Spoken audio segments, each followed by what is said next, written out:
Sanibonani bazalwane, sanibonani emakhaya. Igama nguthandazo Mtunga, ngiqhamuka eSoweto, eZola South.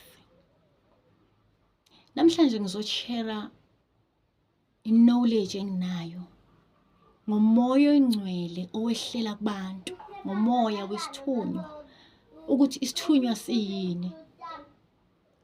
Lokho kungenxa yokuthi ngithola imibuzo eminingi ukuthi gogo, yini isithunywa? Yini mangisesontweni kwenzeka ukuthi ngenze njani mase kunje? Ngase ngibona ukuthi ake ngishare knowledge enginayo. Ukuthi abantu bazi ukuthi ukulapha yinto eyayikhona ndulondulo.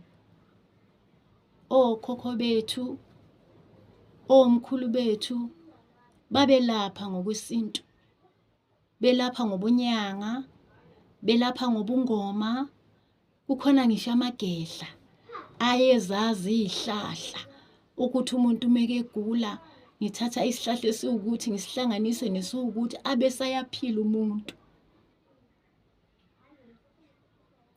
Kodwa bezinyanga, behamagedla, beyizangoma njalo, wayevele khona umvelinqangi bemazi, bekholelwa futhi kuyumvelinqangi. Emveni kwalokho kwase kufika abantu abamhlophe, kwafika abelungu eAfrika. Bebefika abelungu, bafike bezo-introduce le religion ye-Christianity.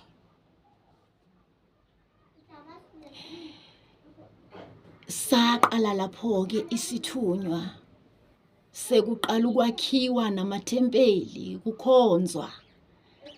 Abantu baqala lapho uku-introduceka kumoya oyingcwele, be-introduceka kuyindaba ezimnandi, iy'ndaba zeBhayibheli, iy'ndaba zikaMvelinqangi.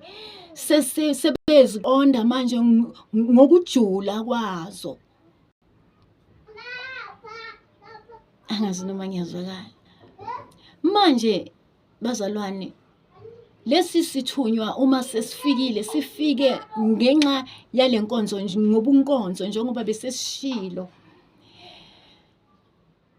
Ithi mase bangasekho kabantu, sebehambile-ke emhlabeni, bese bayabuya ngomoya. Le spirit uma sesibuya ebantwini, sizobuya ngalo moya wokuthandaza. Ngesinye isikhathi uthola ukuthi wawubuphiwe nalobunyanga, kodwa usukhona nalo moya oyingcwele, uthola ukuthi umuntu usephiwe ngakubili.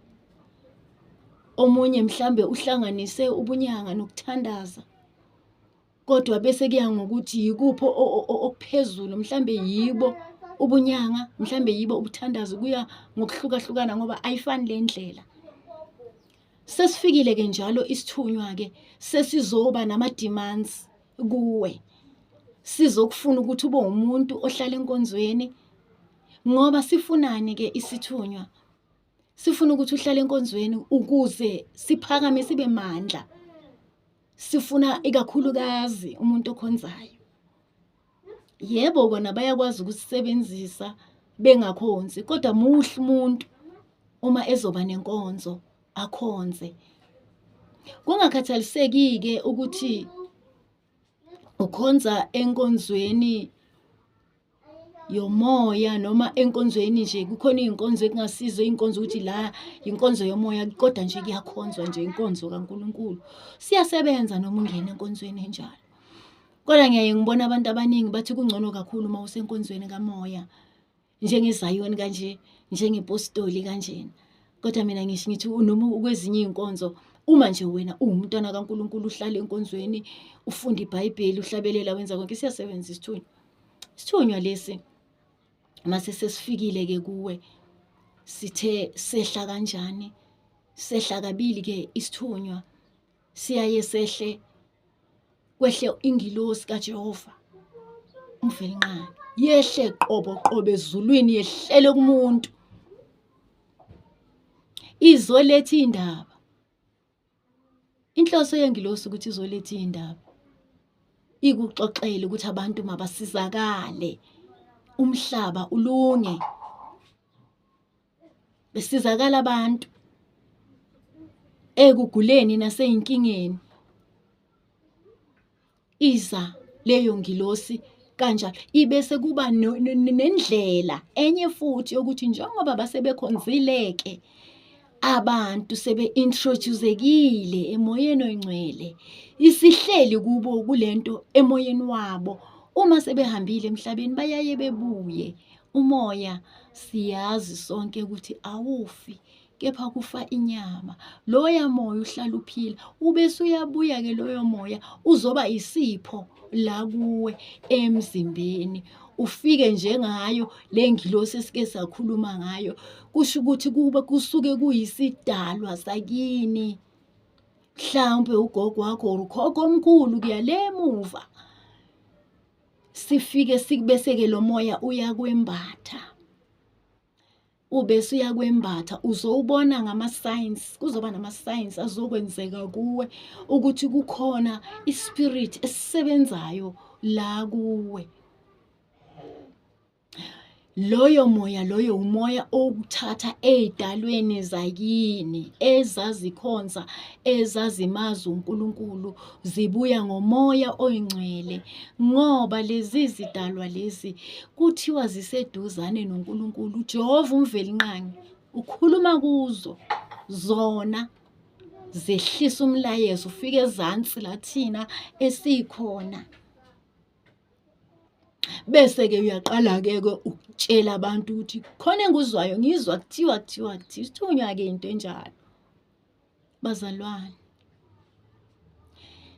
lesi sithunywa ukuthi sifunction kahle emzimbeni kuwe, ngoba sisebenzisa umzimba wakho. Lo moya wehlela kuwe, wena osaphila enyameni.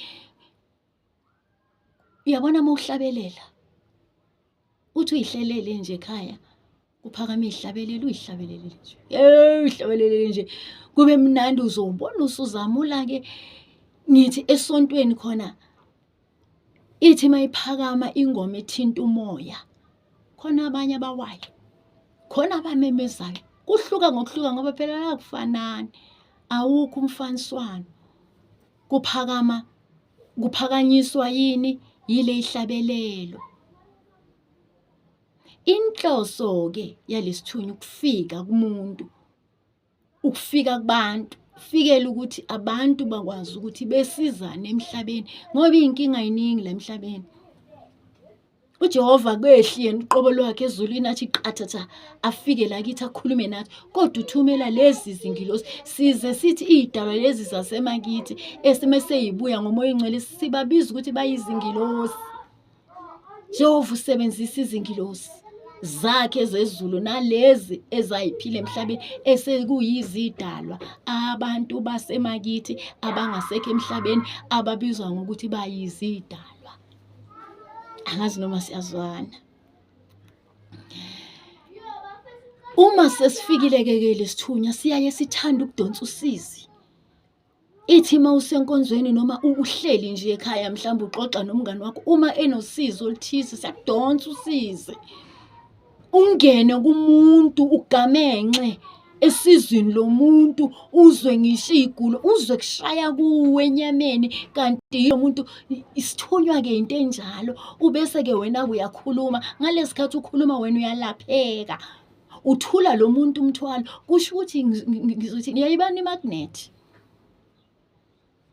Imagnethi mawuyisondeza emalini noma entweni iyadonsa. Nomoya oyingcwele wenza kanjalo kumuntu. Nomoya oyingcwele wenza kanjalo kumuntu. Ngalesikhathi wena uzwa lobunzima balomuntu, uthula lo muntu loyo umthwalo. Ubese uza kuwo lo mthwalo. Wena-ke umsebenzi wakho, angithi umsebenzi walesi sithunywa ukulapha, abazalwane. Kusho ukuthi usuyamlapha lo muntu ngoba manje usumthatha ngomkhuleko. Uyanayo esihlalweni somusa ezulwini kuJehova, uyomxoxela indaba ngalo muntu ukuthi uJehova yehla ngamandla, mvelinqangi uzosiza. Nakhu sekonakele. Angithi uJehova wambeka umuntu ukuthi athwale lesithunywa ngoba emthembile. Wambeka kumuntu ukuthi amthwale ngoba emthembile. Uze uthi uJehova wakudala wena usesiswini. Uthi uJehova ngingakakubumbi esiswini ngakwazi, ungakaphumi esizalweni ngakungcwelisa ngakwenza umprofeti. Naso-ke isithunywa abazalwane, masibonane ngokuzayo, akube inhlanhla emakhaya.